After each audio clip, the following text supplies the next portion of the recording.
Imagine getting to a point in your life where you get to choose the work you do, where life feels simple, just focused on having a good day. Today, our guest indicates work might suck, but he actually likes it. And the reason why is powerful. He's not letting life happen to him, he's creating the structure. So the real question becomes, who's organizing your life? Is it something being forced on you, or are you designing it?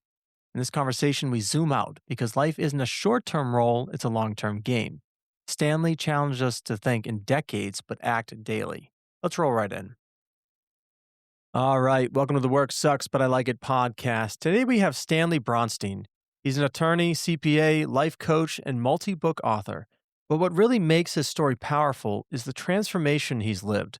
Losing over 220 pounds has rebuilt his health, mindset, and purpose without surgery or gimmicks. Stanley, welcome to the show. Thank you for having me, Tony. Good to be here. Yeah, awesome. So, Stanley, first question for the guest. How do you define work today? How do you define it? Hmm. Well, I've had a couple of ways of looking at it. One of my goals in life was always to be able to get to the point where I could wake up every morning and only do what I wanted to do, not what I had to do. Mm. And it took me a long time to get there, but I finally can say I can say I'm to the point where I don't have to do anything. Everything I do is because I choose to do it or because I want to do it. And the funny thing is, when I reach that point, I probably work even harder.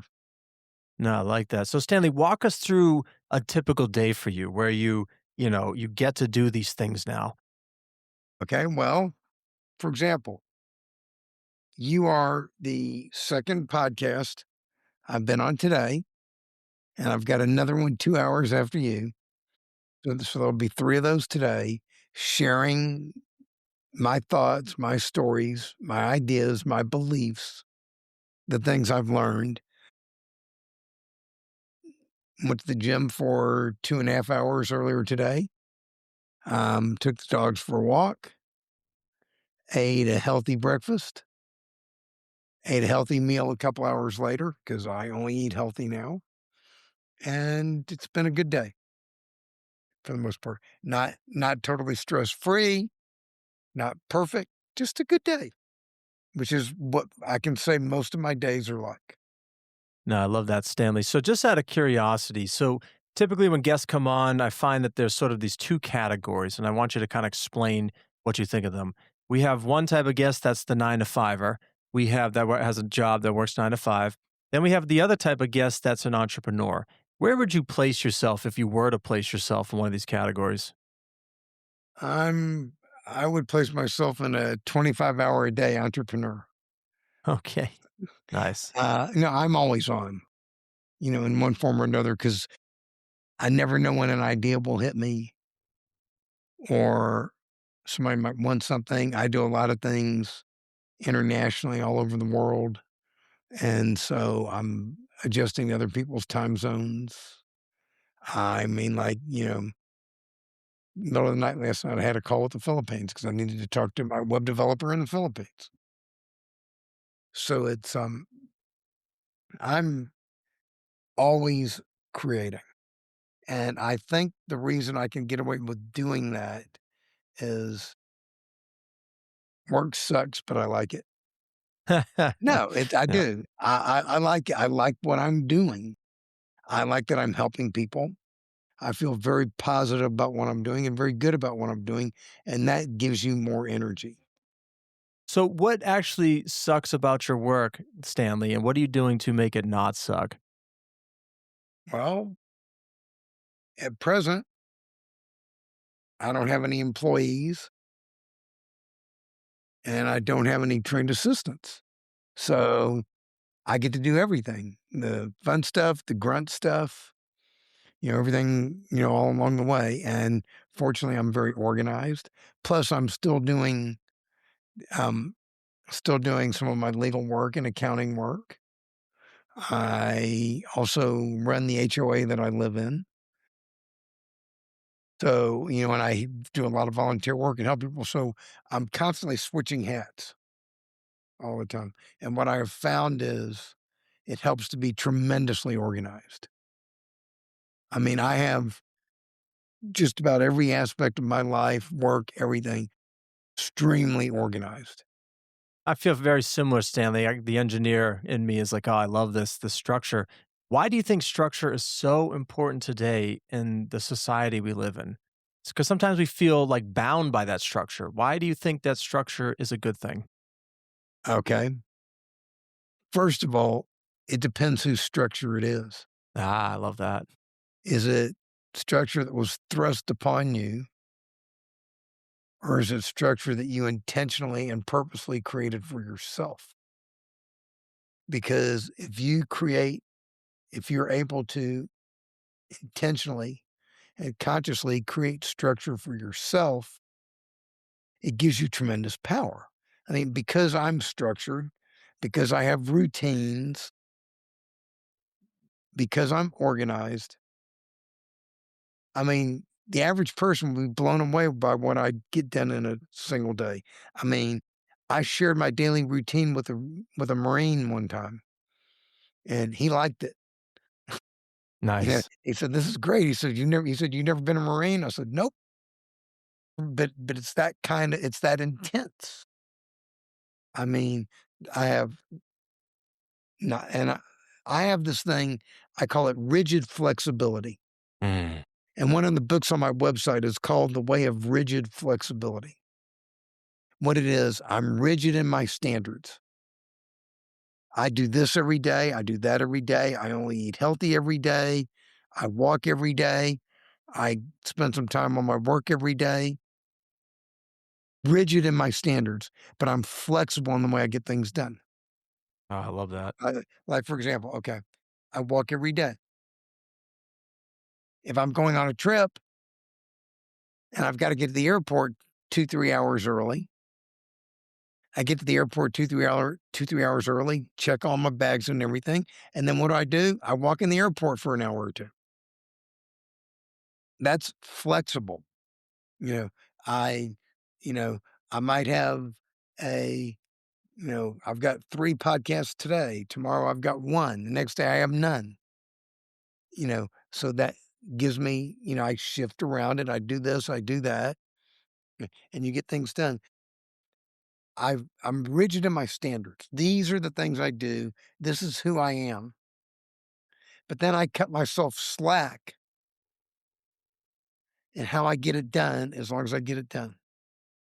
Walk us through, Stanley. I really like this kind of the rigid in your standards, but flexible in the way you do it. So let's go to the scenario of someone working a 9 to 5 job, right? What kind of advice would you give that person in terms of being rigid in their standards and yet flexible in the way they do it with a 9 to 5 job? Okay. 9 to 5 job. First thing, analyze how much time is yours. In a typical 9 to 5 job, you might have 15 minutes to eat lunch. You might have 30 minutes to eat lunch. You might have an hour to eat lunch. You might have no time to eat lunch, whatever you have. Say you've got 15, 20, 30 minutes to eat lunch. Bring your lunch with you. Go outside and go for a walk while you're eating your lunch. Getting some fresh air. And I mean, unless you live in New York City or something, you're LA. You're getting fresh air. You're getting some sun, unless it's bad weather, but that happens. Stepping away from the computer for a little bit. You're moving a little bit. You're getting a little exercise, you that kind of thing. Do what you can when you can. At a minimum, stand up from your desk, or if you can't even do that, just close your eyes. Close your eyes for 5 minutes. I have a thing.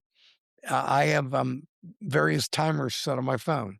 I have one for 8 minutes. So I think that's a nice optimal time. I'll sit there in the middle of the day. I've got a recliner in the other room. I'll go sit in the recliner. I sit for 8 minutes. Close my eyes.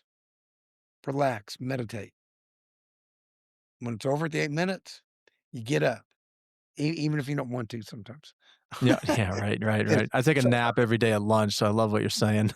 you'll Yeah, you'll be surprised how deeply you can fall asleep in 8 minutes. I mean, absolutely. you really I'm surprised sometimes, but it does okay, so that's during your workday.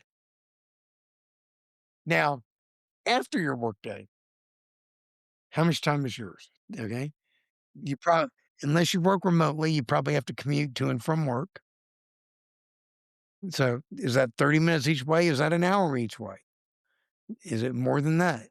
I mean, so how much time do you have for yourself? And if you're driving and you're commuting, they have these wonderful things called CD players, if you still have one in your car. If not, you have streaming services like Audible or whatever. You Podcast can too, yeah. you get podcasts like this one. You know any good podcasts, Tony? Yeah, Um, exactly, right. yeah. Sit there and put that on, listen to it when you're in the car.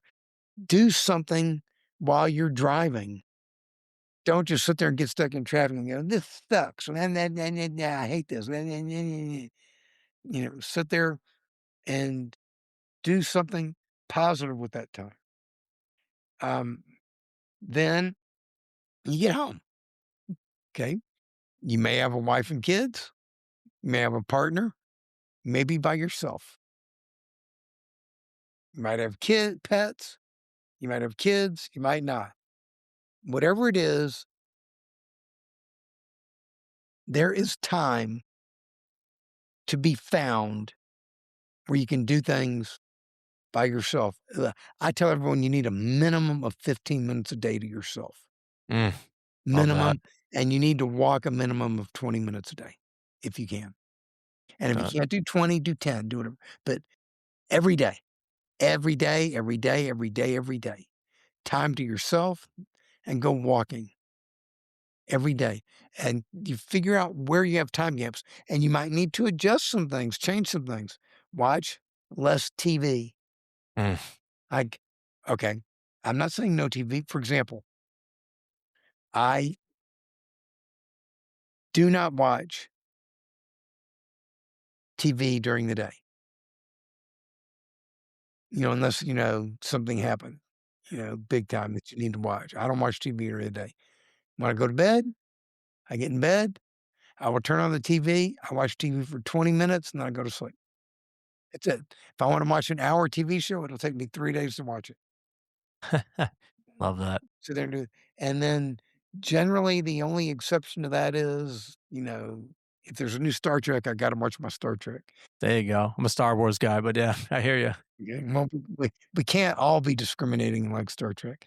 Anyway, so you find time. It's all about intention, conscious intention. How are you going to use your time? So one of the things we like to say on the show, Stanley, is that success is not a matter of good luck, it's good skills. Sounds like the skill that you're kind of saying is intention. How do we build this intention into our day? What does that look like? First of all, it helps to have good luck too. I've had luck over the years, you know, no doubt about it. I've been luckier than most people, no doubt about it. But how do you build intention? Well, I'll give people a structured way to do it. Okay. My system that I have on my website is the same system I use to lose 220 pounds and keep it off, which I use to lose a bunch of weight and that I use every day. It's called The Way of Excellence. And the website's thewayofexcellence.com. Now, if you go there, the main page you go on, it's got a nice picture of the chart for the system, and it sits there and you scroll down. The system has 20 parts to it. I don't know if you can see this or not, but if they can, they can. But it's got 20 parts to it. Watch one a day. There's a video on each one, 8 to 12 minutes. One video a day. In less than a month, You will learn my whole system, and the system will teach you things like improving your awareness, becoming a long-term thinker. See, that's one of the things I think people neglect. We live in a short-term world. Everything is now, now, now, now, now, now, now. But life is a long-term game. Yes. We need to learn to think in decades, but then act daily. When you I learn to love that. think in decades, you start eating healthier because you realize what you eat today is going to affect you 20, 30, 40 years from now. When you learn to think in decades, you start walking every day or get some kind of exercise every day because you realize that's going to affect you 10, 20, 30, 40 years down the line. So the problem is when you're young, you think you're invincible. Mm, You can do anything and you can get away with it. And the answer is you can get away with it until you can't. And, but you can, it is also possible to reverse where you're at. I'm 66. I just had my physical a month ago. I will put my blood work numbers up against any 30-year-old. And I think I'll beat most 30-year-olds. I feel better than I did when I was 30. I was in nowhere near this good a shape when I was 30 or anything. So am I 66 or am I 30? I don't know. I think a lot of it's what's in your head. absolutely. Age is just a number, right?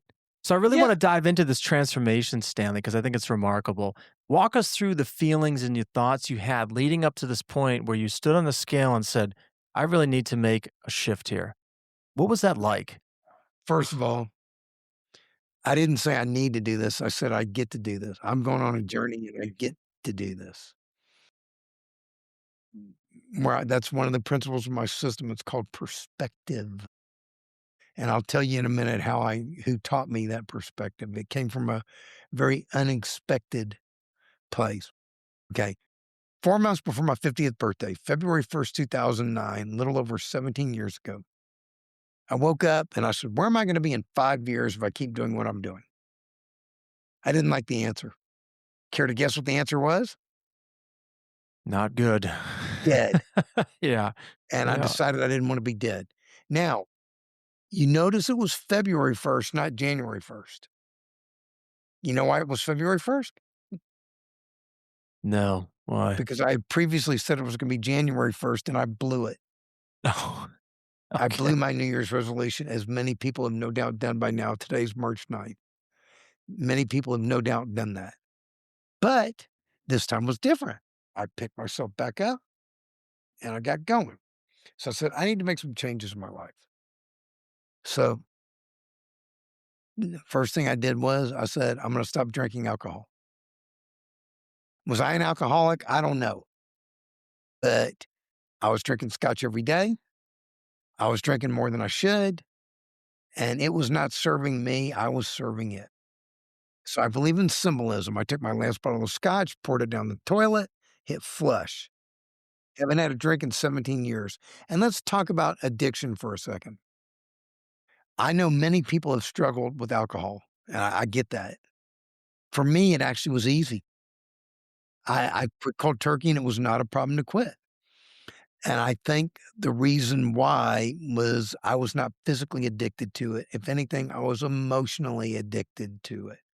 I wanted it. It was my friend. It was my comfort. It was my lover. But my body didn't detox from it, when I quit. So yeah, I didn't have the detox symptoms. So that was easier for me.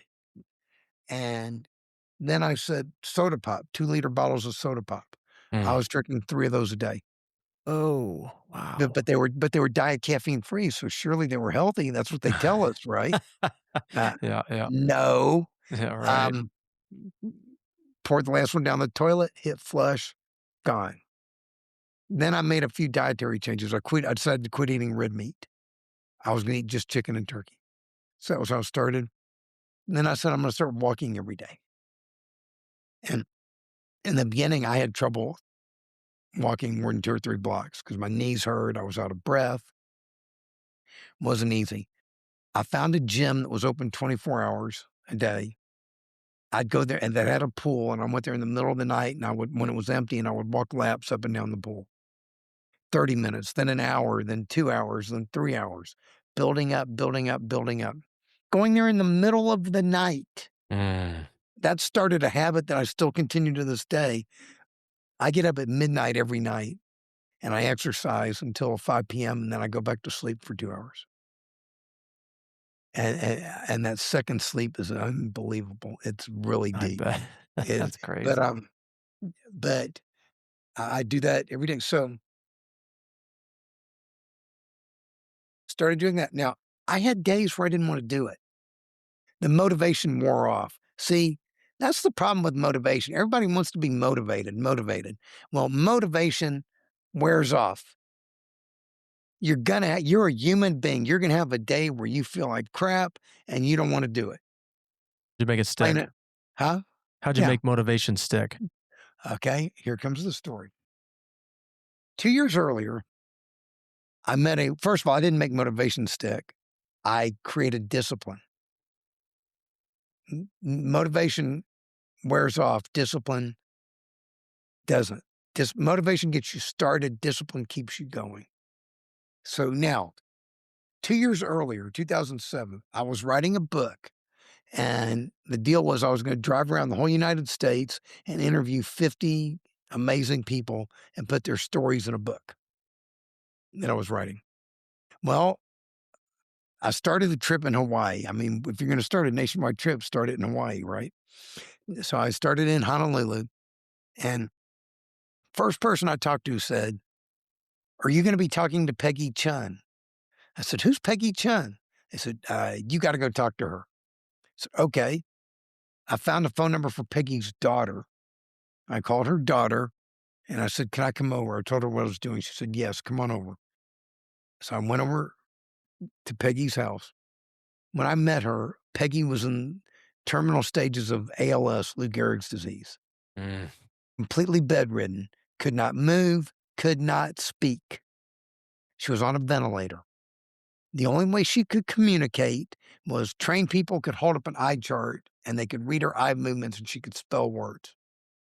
So to interview her, it took me like 2 hours to do a 20-minute interview with her. But that's fine. When I saw her, the thought that went through my mind was, if I ever get like this, I want to be dead. Big time. I don't want to Mm. live. But that was not Peggy's attitude. Peggy's attitude was, my grandkids are coming over later today. I can see out the window that it's a beautiful, pretty, sunny day. They're going to take me outside and we're going to play and we're going to paint. We're going to have so much fun.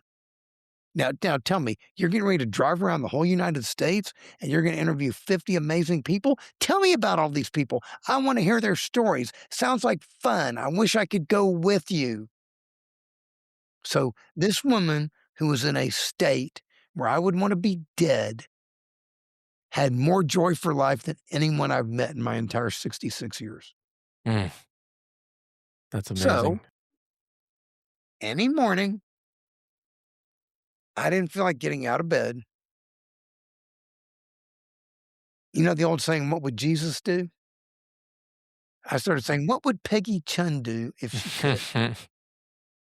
And the answer is Peggy Chun would have gotten her lazy ass out of bed and she'd have gone for a walk and she might not ever come back because she was having such a good time. So anytime I don't feel like walking or something, I go, this one's for you, Peggy. That little Peggy shout out. couldn't do it. I can. You know, I've got one of my older brothers. He died at the age of 60 from heart issues. He can't do these things. I still can. Mm. Yeah, I'm healthy. I'm alive. I can do these things. 'Cause what makes discipline so hard, Stanley? What I mean, It's this is not. amazing. This woman. What makes it is stinking thinking in our heads, is There you to go. quote Yeah. Zig Ziglar. To Yeah. quote Zig Ziglar, stinking thinking. It Everybody tells us it's hard. Weight loss is hard, so take these drugs. It makes it easy. You know why they're telling us that? Because they want to sell us the drugs and make money off of us. Yep. You know, this is hard. They want to make money off of us. This is hard. Buy our solution. It'll make it easier. It's all BS. things are easier than we think it is. You know, one of the things I've learned is diet Mm, is not just the food you put in your mouth. It's all the inputs in your life. It's the thoughts you put in your head. What was it? Gandhi said, never let anyone walk through your mind with their dirty feet. mm. You know, um, it's the people you hang around. It's the way you spend your time. It's things you do. Okay, right now it's 2:27 in the afternoon. Do I have something better to do than talk to you? Probably. But this is a quality conversation I am having with a quality individual Thank you. about a quality subject that will hopefully help people. That is a worthwhile use of my time. It is a worthwhile thing for me to be doing. So that gives you the energy to do it. I mean, would I like to go take a nap right now? Sure. Why not? Well, I appreciate you taking the call and skipping on your nap for today. No, it's fine. I'm perfectly fine. As the old saying goes, there'll be plenty of time to rest when I'm dead. Yep. There you go. Right. So, Stanley, why I love all this, right? What you feed your thoughts. For people, we live in this sort of like paradox of choice, right? There's so many things that we can choose. How do you navigate and know which things are worthwhile to like bring into your life? How do you just say, kind of do a check on it and say, this is the thing I need to be focusing on? Nap versus Starts with awareness. love it. That's the first step in the system. Telling it like it is, paying attention to what's going on, and then once you tell it like it is, acting on it. See, that was not the first time I told myself I need to lose weight, but it was the first, and it wasn't the first time I actually acted on it, but it was the first time I permanently acted on it. Permanent action is going to give you permanent results. Temporary action is going to give you temporary results. That's the way it works, baby. You know, permanent. Uh, Let me ask you a question. What are the three most important words in the English language? A Wow. phrase. I'm looking for a phrase here. What are the three most important 3 words in most English? important words in the English language. I don't even know how I'd answer that. Okay. I used to say they were I love you. Okay, alright, I could see that, yeah. Not anymore. What is it now? I say there are you willing? Are you willing? Okay, I like that. Because unless and until you become willing to permanently and positively make changes in your life for the rest of your hopefully very long, hopefully very happy, hopefully very healthy life, you're not going to permanently get what you want. It's that simple. You have to become willing. But as Peggy taught us, you don't have to do anything. There's only one thing you have to do, and that's die. You don't even have to pay your taxes. You might go to jail, but you don't have to pay your taxes. True, yeah. All you have to do is die. So I get to make these changes. It is my privilege to make these changes. And then learn to think long term, like we briefly talked about. So how do you hold yourself accountable, Stanley, with this? I really like this from the individual side. In terms of accountability, it sounds like obviously you're working on holding yourself accountable. Do you have others helping you as well, cheering you on? Can you talk about accountability with sticking to this discipline? At this stage, it's not hard because I've changed my identity. It's who I am. At this stage, in the beginning, it was harder. And that's one thing I want to emphasize. Changing your life is an evolutionary process. You are a human being, just as I am. I can guarantee you with 100% certainty that you are going to make mistakes. You are going to screw up along the way. The question is, when you make a mistake, do you beat yourself up upside the head? Tell yourself that you're worthless? Say, I'm a failure and quit? Or do you say mistakes are proof that I'm trying?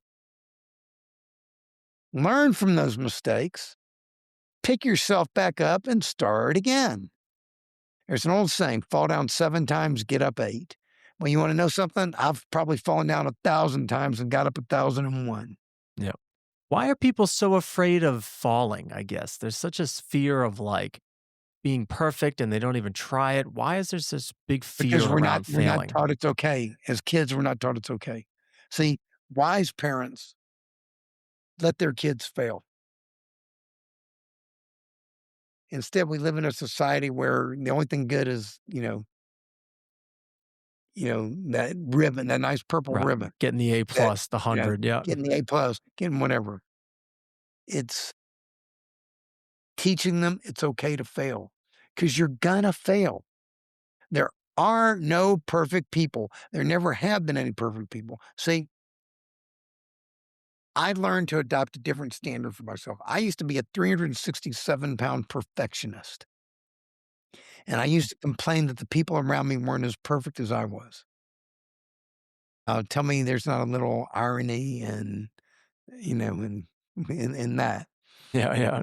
Eh, Anyway, instead, I've come to realize that good enough is good enough. I have become what I call a good enoughist. Good enough's good enough. However, just because you're good enough doesn't mean you can't get better. Mm. It doesn't mean you shouldn't try to get better. It just means you shouldn't beat yourself upside the head and label yourself a failure anytime you mess up. And working toward getting better, that's what excellence is. How do you define success today now? Right? You're saying good enoughist. What does success look like for you now? Follow a simple rule, beat yesterday. I don't know if they can say it, but beat yesterday. Y- my goal is to be better today than I was yesterday, better tomorrow than I am today. I am in year 18 of beating yesterday. But now let me talk about that for a minute. You're going to have days where you screw up. It's going to happen. But now, for me, I'm so far along the game, those days don't happen very often. I mean, it's been years since I ate something crappy that I shouldn't eat. It's been years. It's been 8 years since I skipped a day walking, and that was because I was sick for 3 days. And if you don't count those 3 days, it's been 12 years. So it gets easier. But the point is, you if you fail, then pick yourself back up and get started again. Whereas in the past, when you failed, you beat yourself upside the head, said, I'm a loser, and quit. That is beating yesterday because you did better than what you used to do. And you just keep doing it every day. It's a consistency. It's long-term thinking. You know, let time work for you. Time is your friend if you use it wisely and properly. That that's how I do that, and it becomes easier. You know, I mean, how do I hold myself accountable? I don't have to anymore because this is what I do. It's who I am. So how do you set goals? I'm always curious on how, goals with what I guess first, what are your goals? Let's start with that. Do you have goals? Do you believe in goals? Sure, absolutely, I have goals. You want to know what my long-term goal is? It's the long term. Change billions of lives, and in doing so, change the world. Mm, That's love my that. long-term goal. Think that's going to happen tomorrow? It take time to do that. One person at a time though, right? Yeah, that that's my long-term goal. That is my goal. Am I Like going to it. get there? I don't know. You know, my goal. Another one of my goals: live to see the 22nd century. I'll be Mm, 140. wow. Nice. Am I going to make it? Don't know, but I'm going to die trying. Mm. You know, and that's one of the reasons I eat healthy every day. That's one of the reasons I live a healthy lifestyle. you know, but also realize, you know, I've had it explained to me, your health, first of all, health is everything to me. Mm. I would like to see everyone in the world be healthier. Now, I've had doctors tell me, and I believe this, your health is 10% genetics. I mean, you can be born with something bad, and it happens. It's 10% genetics. Me, I'm fortunate. I think I come from a pretty good set of genes. When we must have all been mutts, with lots of diversity in our background. Good, strong set of genes. It's also, and then it's 10% what happens to you. I mean, I can do all these things I talk about, and then, I can walk across the street and get hit by a bus and takes me out. That can happen. But you can do things to minimize the likelihood of that happening. Try not to be stupid, you know, try to be wise where you go, what you do. Try to do things that are safer, but some things in life are a little more daring. You know, you want to skydive, hey, there's a little risk factor to that. And that's not necessarily bad. So 10% what happens to you, and then it's 80% what you do to yourself. Yeah, I want to dive into Stan a little bit about your diet. What are your thoughts on caffeine, right? Most people wake up today, I avoid it. I avoid it. coffee. Why? Well, about 30 years ago before I got married, I dated a girl, super nice girl. When she didn't have caffeine, she was the sweetest girl you ever wanted to see. When she had caffeine, she turned into a monster. Not the good kind, I And take it. yeah, and I said, there's something to this stuff. So I quit drinking caffeine all the way 30 years ago, way back when, before I did any of this other stuff. I quit and I stay away from it. And Mm. now I'm so caffeine free. I accidentally drank a caffeinated beverage. Oh, this has been like 15 years ago. So I drank it. My heart started racing. Thump, thump, thump, thump, thump, thump. If I drank a caffeinated tea, my heart would race because my body's so cleaned out. So I do not like caffeine. However, there are doctors who will say a little bit is okay. I personally don't agree. I'm not a doctor, but I think I have a lot of experience with healthy eating. And personally, I don't agree with it. I put caffeine in the same category, as alcohol, believe it or not. You know, cigarettes. I don't need it. Yeah. I mean, when you eat the way I eat, I'm wired already. I mean, I have incredibly abundant energy. I hate to see what I'd be like if I had caffeine. No, I love that. So I'm gonna kind of pivot here. So what's the number one mistake people make in trying to transform their life? The number one mistake. They believe they can't do it. Go back to that. Are you willing? They Like believe they that. believe it's too hard. Actually, this is part 16 of the system. Belief is part 17. Mm. Okay. Let me tell you something. What do you think I learned from the experience of losing 220 pounds and permanently keeping it off? And going from a person who can only walk 2 or 3 blocks and turning into a walking machine who walks a half marathon or more every day. What do you think I learned from that? I mean, you kind of mentioned it's the discipline, sort of mindset revolving No, around discipline. that's number 18. That's the next step. I learned that I am more powerful than I ever imagined. Mm. Way more powerful. That's why I walk so much, because I can. I tell people you only need to walk 20 minutes a day to be healthy. You really do. If you can do more, great, but you only need to walk 20 minutes a day to be healthy. You don't have to do what I do. But I do it because I'm searching for my limits. I'm in year 18 of searching for my limits, and I haven't found them yet. How's that for a scary thought? I'm more powerful than I ever imagined. So now, what does that mean for the person listening to the program? I believe it means that if I'm more powerful than I ever imagined, so is everyone else. I am no more special than you. You are no more special than me. We are all special, each and every one of us. If you are listening, I'm telling you right now, with 100% certainty, you are more powerful than you ever imagined. Start to believe it, because when you believe it, that's when you become really powerful. And when you start to believe that you're that powerful, it leads you to asking yourself questions.